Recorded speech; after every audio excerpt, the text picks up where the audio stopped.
Alors, aujourd'hui, on va faire un petit tour dans les aspirateurs pour voir c'est quoi qu'ils arrivent souvent, plus souvent. Bonjour Nicolas, bien arrivé. Et il y a 10 slides pour nous montrer qu'est-ce que ça arrive souvent dans les aspirateurs.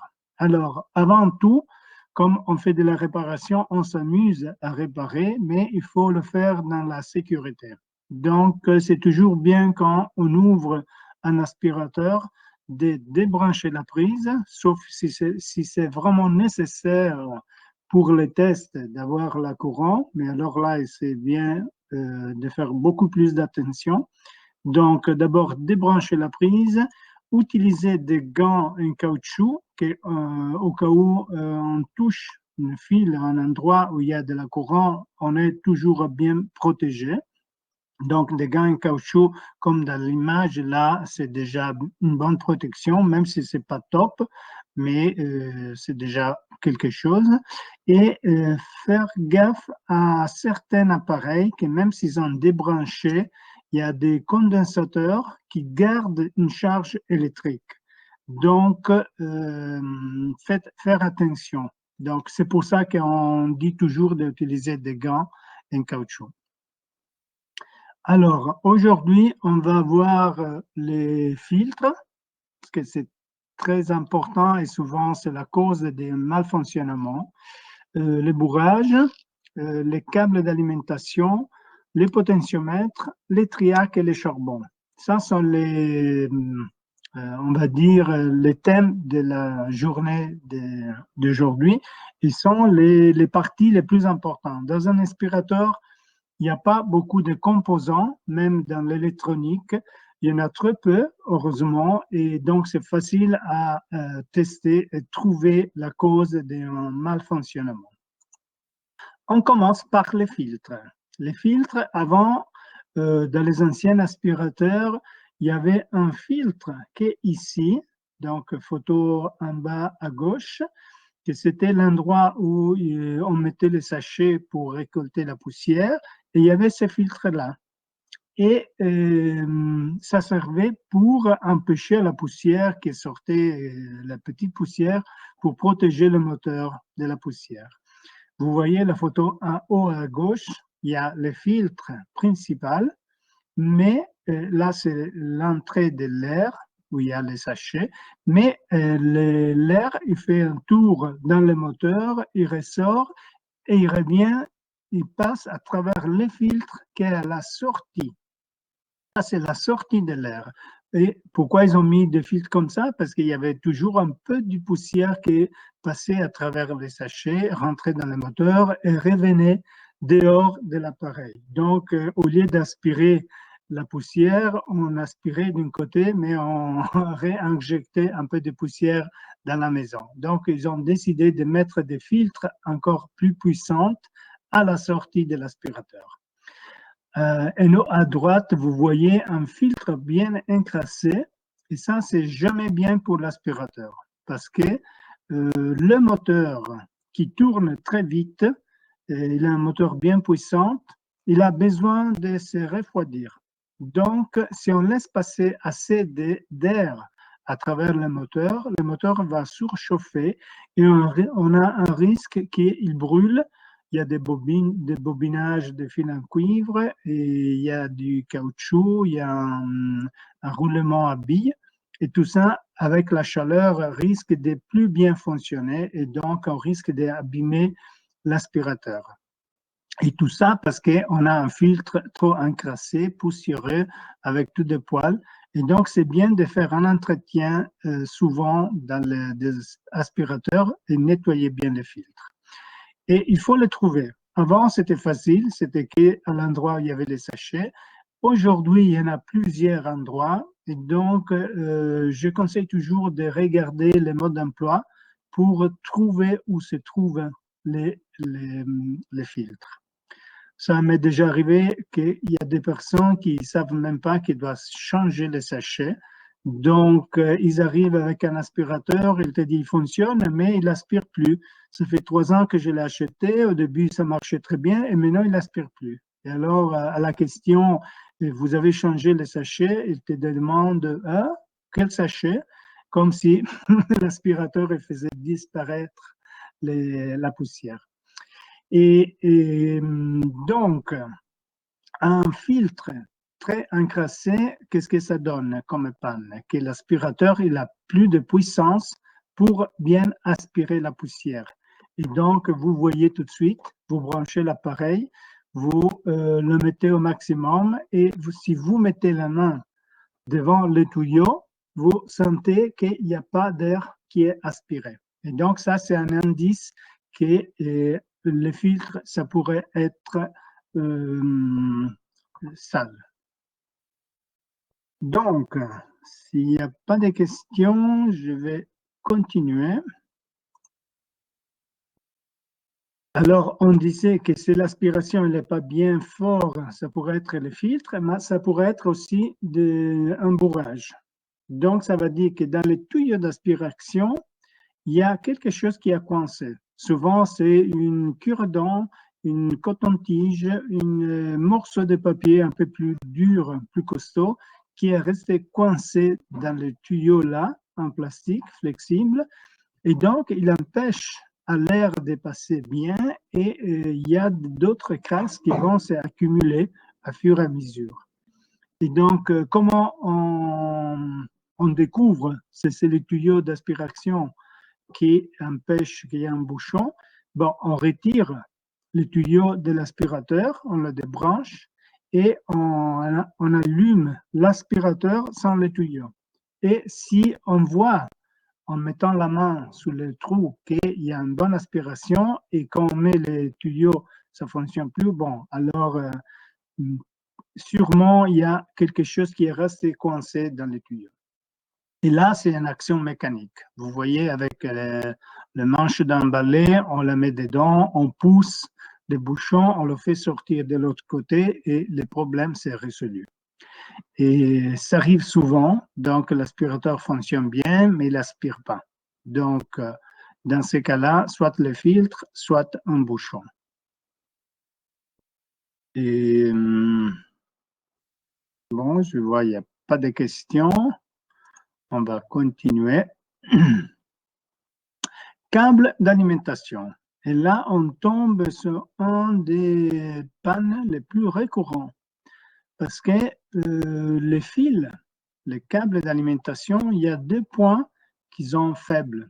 Et c'est juste après la prise et juste à la fin, là où le câble est connecté à l'enrouleur. Ça, c'est l'enrouleur où le câble est roulé quand on remet l'aspirateur.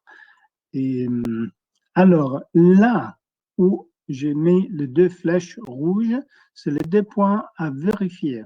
Parce que souvent, dans la roller, il se casse parce que l'aspirateur, le câble d'aspiration, il n'est pas assez long. Donc, la personne, il a besoin encore de 2 cm pour arriver bien dans le coin de la pièce. Et qu'est-ce qu'il fait? Il tire sous l'aspirateur. Et donc, c'est là que se fait la force.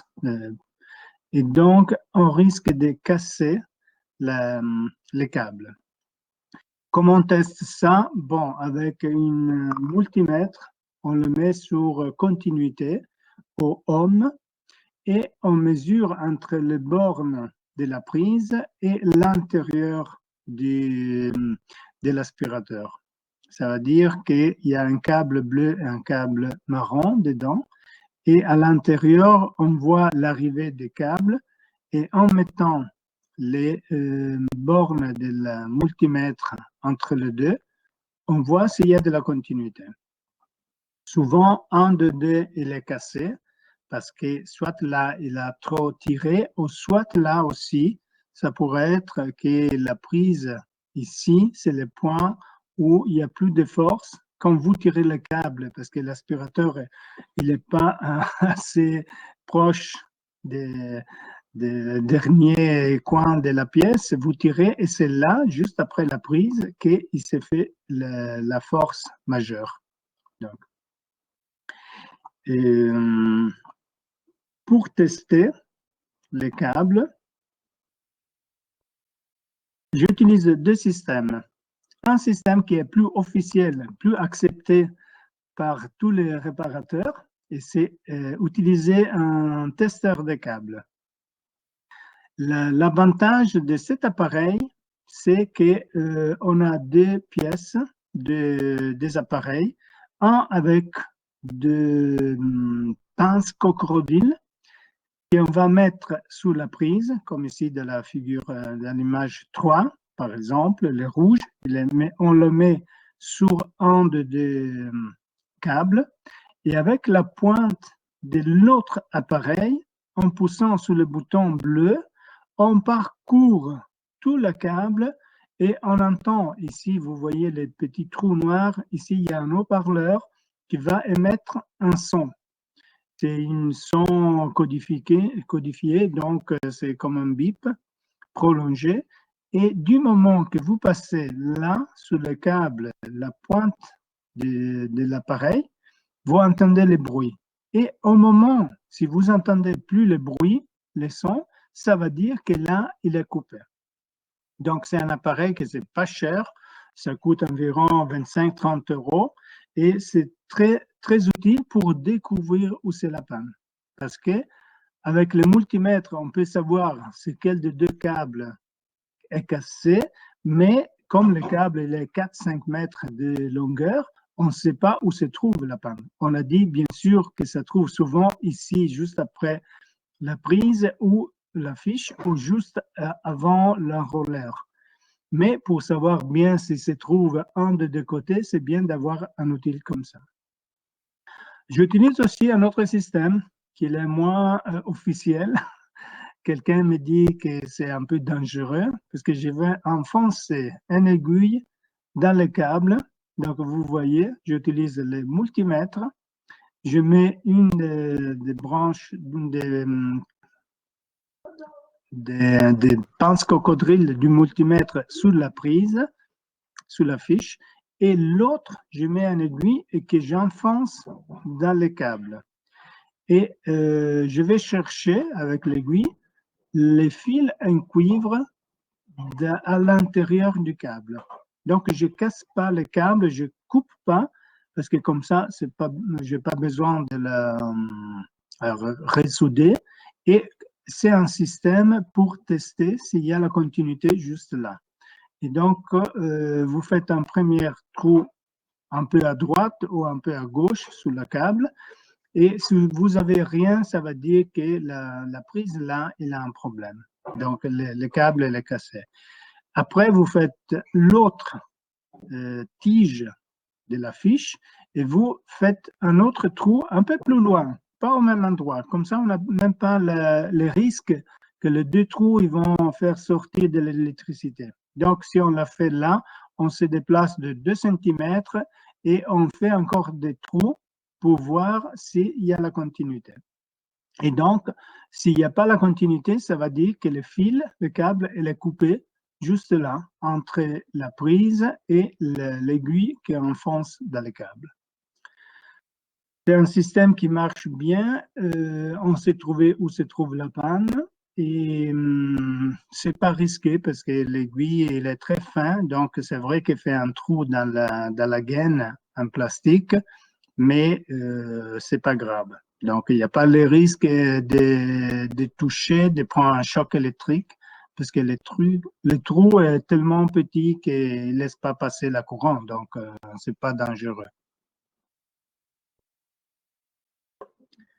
Et il n'y a pas de questions. Non. Alors, on passe au potentiomètre. Qu'est-ce que c'est le potentiomètre? Dans la figure 1, vous voyez, c'est lui.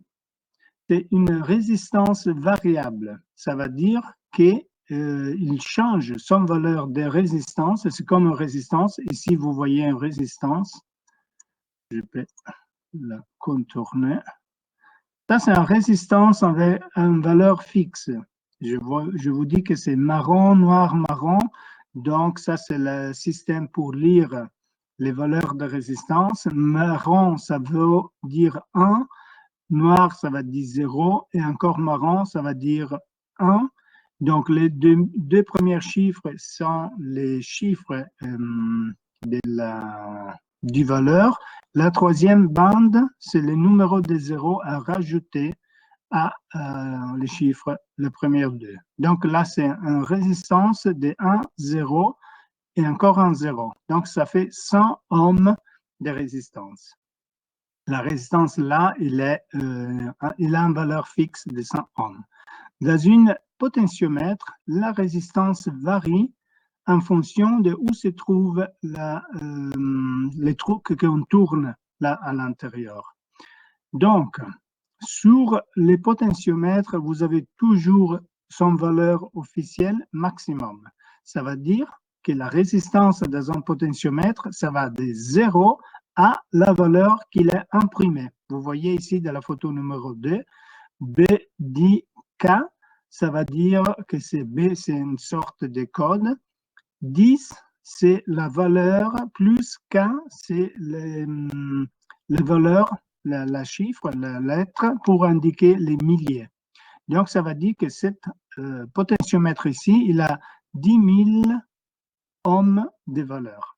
Donc, ça fait 10 plus 3 zéros, le K, et ça fait 10 000. Et donc, vous savez lire, vous connaissez la valeur du potentiomètre. Comment on le teste? On prend le multimètre, on le met sous la valeur de ohms et on met les bornes du multimètre sous les deux points là et on mesure. Si vous tournez tout à droite ou tout à gauche, d'un côté vous avez 0, de l'autre côté vous avez la valeur qui est écrite sur le potentiomètre. Par exemple, ici, si on fait les tests, on aura, si on tourne tout à droite, c'est 0. Si on tourne tout à gauche, ça donne 10 000 ohms. Et les potentiomètres, à quoi ça sert? Les potentiomètres, ils changent la courant qui arrive au triac. Ici, vous voyez le triac. C'est lui qui fait passer la courant vers le moteur. Et il y a 3 pattes. On voit là 2, il y en a une troisième. Et ça, on le verra bien après. Donc, s'il n'y a pas de questions, on peut passer à la suivante, comme ça j'explique bien les triacs. Il n'y a pas de questions. Donc, pour tester les potentiomètres, on a dit avec les multimètres. Et les triacs, on a dit que ça sert pour faire passer de la courant vers le moteur. Alors, dans un triac, il y a 3 pattes. Là, on le voit bien. A1, A2 et G. Et G, ça va dire gate, donc l'entrée.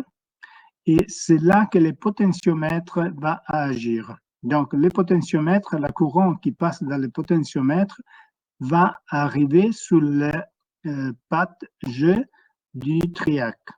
Et selon la résistance et donc la courant qui passe à travers le potentiomètre, le triac va s'ouvrir comme un robinet.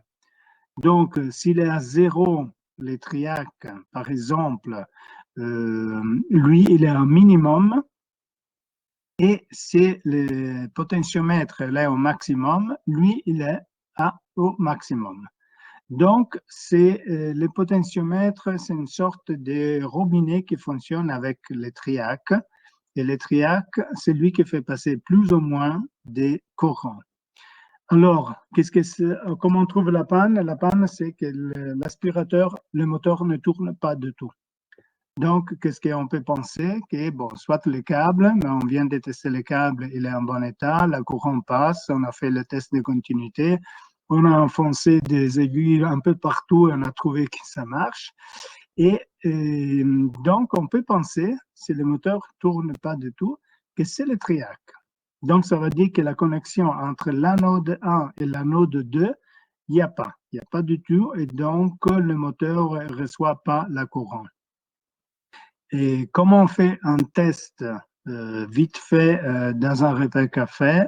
On prend la borne du multimètre ou un tournevis et on fait un court-circuit entre l'anode 1 et l'anode 2. Si vous voyez cette sorte de contenant du triac, c'est une sorte de carré noir. Les pattes sont toujours le 2 à gauche, les anodes.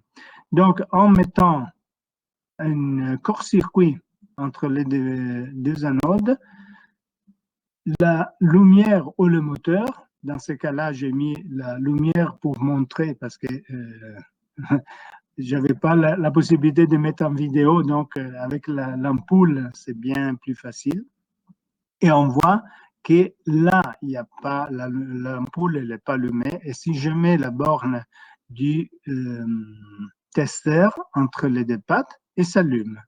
Donc, dans ces cas-là, ça va dire que le triac, il est coupé, il est en court-circuit, il est ouvert, donc il ne fonctionne plus et le moteur, il ne reçoit pas la courant. Et ça, en mettant le tournevis sur un truc métallique entre les deux, c'est un système très vite fait pour voir si c'est lui la cause de la panne. Et bien sûr,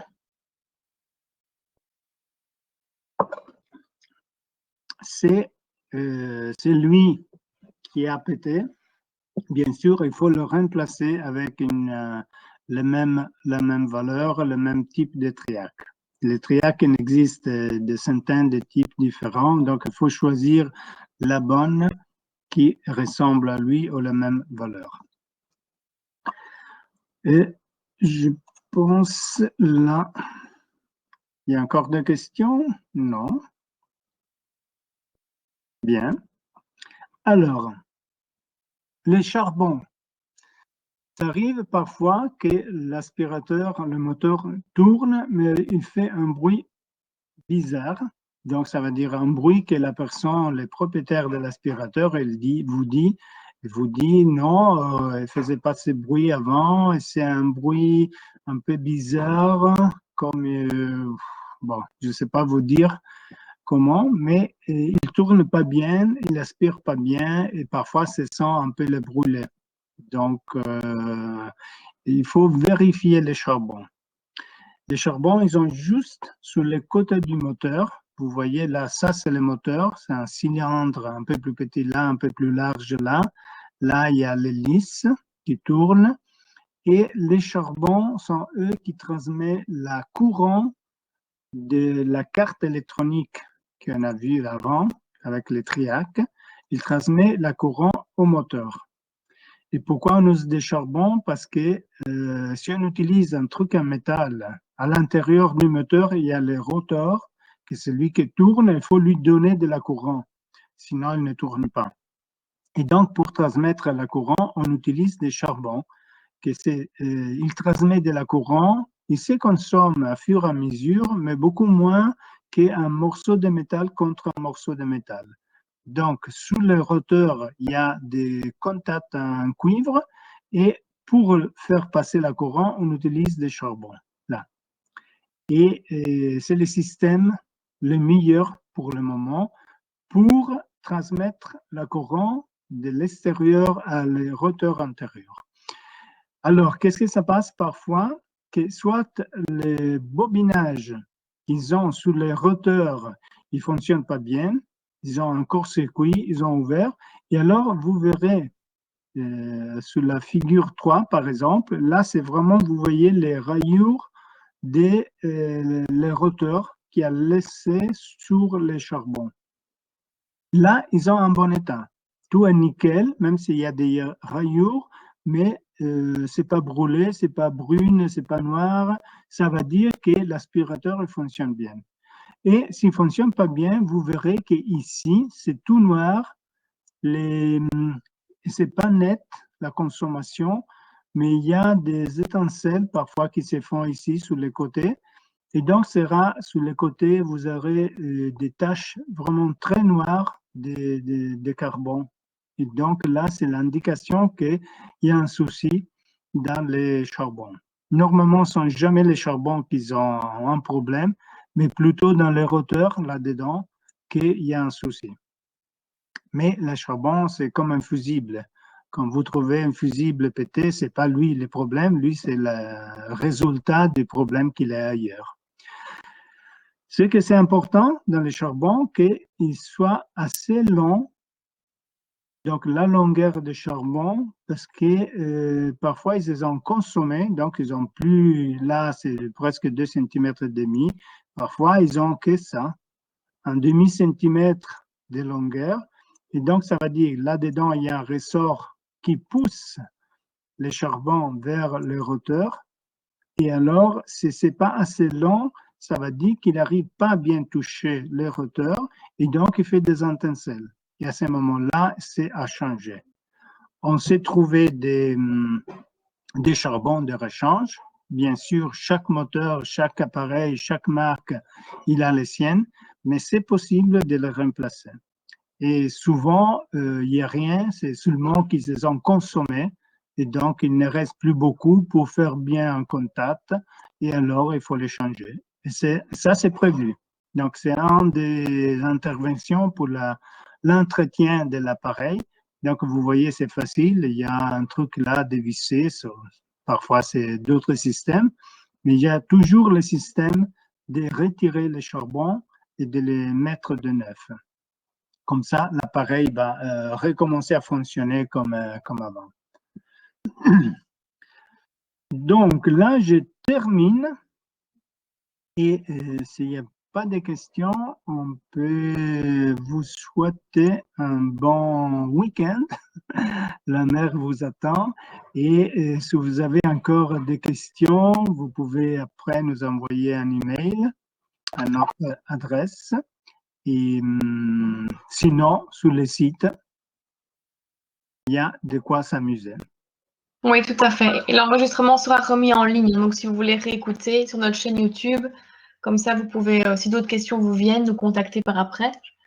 Avec plaisir. Merci à vous d'avoir été avec nous malgré le soleil. Et voilà, je vais arrêter l'enregistrement. Voilà, comme ça, il sera le plus efficace possible.